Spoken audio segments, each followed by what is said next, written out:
data tentang data atau informasi tentang data, kualitas data itu terkait dengan sifat datanya, apakah akurat, timeliness, complete, dan lain sebagainya. Arsitektur ya, fondasi dari data tersebut ya, atau requirement dari data tersebut. Oke, apa problem ya yang harus governance itu selesaikan? Pertama ya terkait dengan data quality ya, di mana organisasi itu punya banyak data ya yang tersimpan rapi ya, tapi dalam banyak kasus bisa jadi dia secara bigger scale-nya tidak terformat ya. Kalau dia secara micro scale mungkin saja sudah ada formatnya ya, apakah dia dalam bentuk integer, apakah dia dalam bentuk boolean dan sebagainya. Tapi secara garis besar bisa saja tidak terformat. Dan kalau kita ngomongin tipe data, maka data itu akan terbagi menjadi 4 tipe ya. Data yang sifatnya nominal, di mana nilai ya, dalam hal ini kuantitatifnya ya, 1, 2, dan 3 tidak mencerminkan ya order atau urutan. Jadi 1 tidak semestinya lebih rendah daripada 2 ya. 2 tidak semestinya lebih besar daripada 1. Nah, ini kalau datanya sifat nominal. Jadi apa dong 1, 2, 3, 4 dan sebagainya. Nah, 1, 2, 3, 4 dan sebagainya itu hanya perlambangan atau representasi dari sesuatu ya, dari suatu objek ya. Jadi tidak bisa kita katakan lebih banyak, lebih rendah ya, lebih sedikit dan sebagainya dari data nominal. Tapi kita bisa mengatakan dia merepresentasikan ini dan kita mungkin bisa ngebaca deskriptifnya. Kemudian data juga bisa bersifat ordinal ya. Nah, dalam ordinal ini ya kita ngomongin tentang urutan ya. Jadi 1 memang lebih kecil dari 2 ya, 2 lebih besar dari 1 gitu. Namun dalam kasus ordinal 0 itu maknanya adalah kosong ya, atau tidak ada atau tidak bermakna. Ya, jadi angka-angka 0 yang dituliskan dalam data ordinal itu tidak ada maknanya sama sekali. Ya. Jadi dia tidak bagian dari urutan. Ya, jadi 0 tidak lebih kecil daripada 1. Ya, jadi 0 itu adalah tidak ada sama sekali. Ya, contoh misalnya seperti kalau tadi yang nominal ya, contoh misalnya nomor punggung ya, dari pemain bola atau gender dan sebagainya. Nah, sementara kalau ordinal, contohnya misalnya seperti berat ya. Nah, ketika kita katakan 0 ya berarti memang nggak ada yang ditimbang gitu. Tinggi misalnya. Terus kemudian ada juga data yang sifatnya interval. Nah, dalam interval itu 0 itu ada nilai. Jadi 0 itu lebih kecil dari 1 ya. 1 ya lebih kecil dari 2. Jadi dia bagian dari urutan tersebut. Ya, contoh misalnya seperti temperatur. Ketika kita katakan 0%, 0 derajat, maka maknanya ada ya. Maknanya bahwa itu lebih kecil daripada 1 derajat atau titik beku. Ya. Nah, kemudian yang terakhir adalah rasio. Nah, rasio itu adalah gabungan ya dari sifat-sifat yang ada pada jenis-jenis data yang lain, di mana di sini dia menjelaskan tentang urutan juga, tapi di sisi yang lain dia juga merupakan representasi yang lebih besar. Ya, jadi ada scaling dalam scaling. Ya, contoh misalnya ketika kita katakan rasionya 1:2, ya berarti 1 itu ya lebih kecil dari 2 ya. Tetapi 1 itu merepresentasikan sesuatu gitu. Apakah dia maknanya 10% kah banding 20% ya, atau 1:2 ya, misalnya 50% banding 25% banding 50% gitu. Jadi ada representasi di dalamnya. Dan juga sifat lebih rendah, lebih tingginya itu juga diimplementasikan dalam proses rasio. Kemudian itu yang kita coba jaga ya, kualitas datanya itu, keakuratannya, kemudian timeliness-nya ya, waktunya, kemudian completeness-nya ya, kelengkapannya. Kemudian ada juga problem dari sisi data duplication ya, di mana organization data itu scatter ya, itu tersebar di departemen-departemen internal yang berbeda-beda, dan tentunya pasti akan ada duplikasi-duplikasi, dan ini ya akan menimbulkan impact ya kalau tidak di handle atau dikelola dengan baik. Kenapa? Karena ya resource akhirnya jadi tersedot untuk sesuatu yang sebenarnya unnecessary, tidak penting, dan juga kadang-kadang bisa saja jadi misrepresentation atau problem ketika mengambil keputusan, ketika ada data-data yang duplikasi dan kemudian dianggap dalam proses akumulasi sebagai sesuatu yang benar gitu. Padahal bubble gitu. Ya, itu datanya cuma satu tapi dihitung jadi 5, jadi 7, jadi 8 sehingga mengambil keputusan yang salah. Kemudian data security dan privasi di mana harus jelas ya siapa yang govern, apa tugas dan tanggung jawabnya. Sebagai contoh, setiap orang dalam organisasi itu tentu tidak akan bisa meraih akses ya kepada sensitive information. Ini terkait dengan keamanan dan privasi.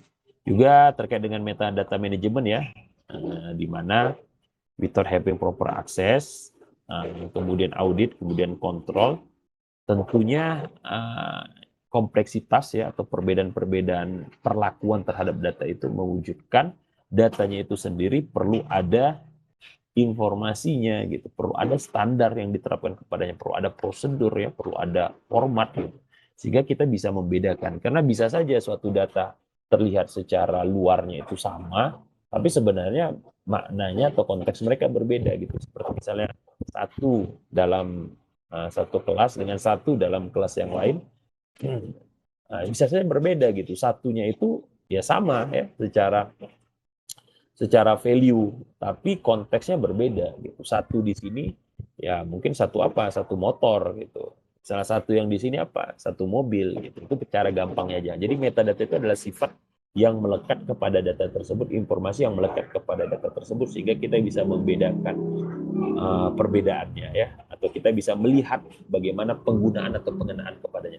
Satu tadi misalnya satu yang ini adalah encrypted data ya, sementara satu yang ini adalah data yang decrypted. Ya, itu kan berbeda ya. Satu itu adalah data yang sudah diubah sehingga tidak bisa diketahui nilai yang sebenarnya, sementara yang berikutnya adalah data yang sudah diketahui kebenarannya. Jadi memang perlu ada informasi tersebut sehingga mudah bagi kita untuk melihat ini data apa, ini data apa, ini data apa. Jadi kita paham konteks. Jadi bukan hanya konten ya, konten bisa saja sama tapi konteks bisa berbeda. Kemudian ada dokumentasi ya terkait dengan metadata tersebut seperti who is the owner for what. Jadi siapa yang memiliki apa. Contohnya misalnya data arsitek ya, data steward, data konsil ya. Nah, ini mereka-mereka yang menghandle atau memiliki suatu data ya untuk keperluan yang berbeda-beda gitu. Kemudian IT Governance Council juga ya yang akan punya set of access data yang berbeda-beda. Nah, mereka yang baru join atau yang pegawai-pegawai yang existing dalam grup-grup yang respektif akan tahu ya secara jelas ya proses-proses yang terjadi, juga batasan-batasan dalam mengakses data-data tertentu atau data-data yang spesifik. Kemudian ada juga istilah data management. Nah, apa beda antara data governance dengan data management? Nah, data governance itu adalah strategi ya, ingat strategi ya. Jadi langkah-langkah atau kumpulan dari langkah-langkah yang di-set, yang disediakan, yang dipikirkan, yang dibuat untuk pelaksanaan yang menjadi lebih baik. Ya, jadi strategi itu akan digunakan, sementara data manajemen itu adalah prakteknya ya, jadi pelaksanaan eksekusinya. Jadi itu yang membedakan antara governance dengan manajemen. Pengelolaannya itu lebih kepada strateginya ya, melihat kekurangan kelebihan sehingga itu akan diwujudkan entah dalam bentuk instruksi, entah dalam bentuk kebijakan ya, aturan-aturan yang kemudian data manajemen akan melaksanakannya. Jadi secara garis besar maka data governance ini memang pasti akan terkait erat ya dengan data management. Dan ini praktek ini digunakan untuk memprotek yang melindungi value nilai dari data tersebut. Nah, ketika kita membuat data governance strategi, maka mau tidak mau kita harus bekerja sama dan mendefinisikan ya data manajemen praktek. Jadi akan terlibat, nggak bisa. Ya seperti IT governance juga, ketika kita sudah menyelaraskan bisnis IT strategi ya, kemudian setelah kita delivering value-value yang ada dalam IT, maka mau nggak mau kita harus mengincorporate, bekerja sama atau melibatkan juga manajemen. Dalam hal ini 3 manajemen ya, risk management, resource management, dan juga performance management. Karena dialah yang akan menentukan ya, pelaksanaan itulah yang akan menentukan bagaimana planning itu telah dirancang ya atau telah ditetapkan. Data governance, contohnya ya policy ya, kemudian yang mendirect bagaimana teknologi dan juga solusi itu digunakan, sementara manajemen itu leverage solusi itu untuk mencapai atau mendapatkan spesifikasi ya tugas-tugas yang harus dilakukan. Jadi ini breaking down-nya ya, atau yang lebih detailnya. Kemudian apa benefit dari data governance? Ya tentunya menjadi lebih baik ya, more timely decision, di mana user throughout the organization akan mendapatkan data yang mereka butuhkan untuk reach dan juga untuk service customer ya, untuk meraih, untuk mencapai ataupun untuk melayani customer. Kemudian untuk merancang dan juga untuk memperbaiki produk dan service, dan juga mendapatkan ya oportunitas untuk revenue baru. Kemudian juga untuk improve cost control, di mana data akan membantu dalam mengatur resource lebih efektif. Karena kita dapat ya mengeliminasi duplikasi data yang terjadi yang disebabkan oleh segregation ya, ataupun terpisah-pisahnya informasi-informasi ya, information silos, dan juga kita tidak overbuy ya, tidak berlebihan atau exaggeration, dan juga lebih mudah ya untuk memaintain ya proses-proses yang ada. Kemudian juga bisa mengenhance kepatuhan ya kepada regulatory, di mana ya sekarang terlalu banyak aturan-aturan, mau tidak mau harus disederhanakan gitu, sehingga akhirnya kita jadi lebih paham ya, dan juga kita bisa menghindarkan risiko-risiko yang muncul disebabkan ketidakpatuhan tersebut ya. Kemudian earn greater trust ya, jadi kepercayaan didapatkan dari customer dan juga supplier karena kita melakukan proses audit secara berkala, sehingga dianggap ya amanah gitu ya, tidak neko-neko gitu, tidak mencoba hal-hal yang keluar dari kontrak atau mencurangi kesepakatan yang ada. Makanya tata kelola data dan tata kelola information teknologi itu tujuannya itu memang banyak ke kepercayaan ya, ke trust, karena melibatkan banyak pihak ya, pihak yang relevan di dalam. Kemudian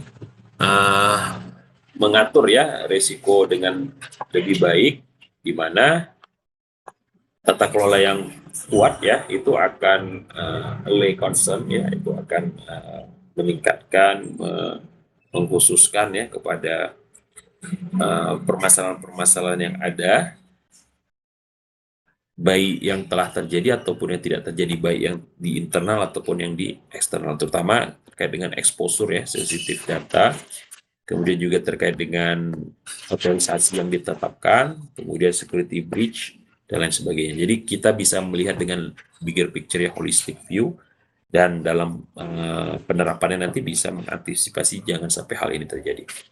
Kemudian membolehkan personal access to more data.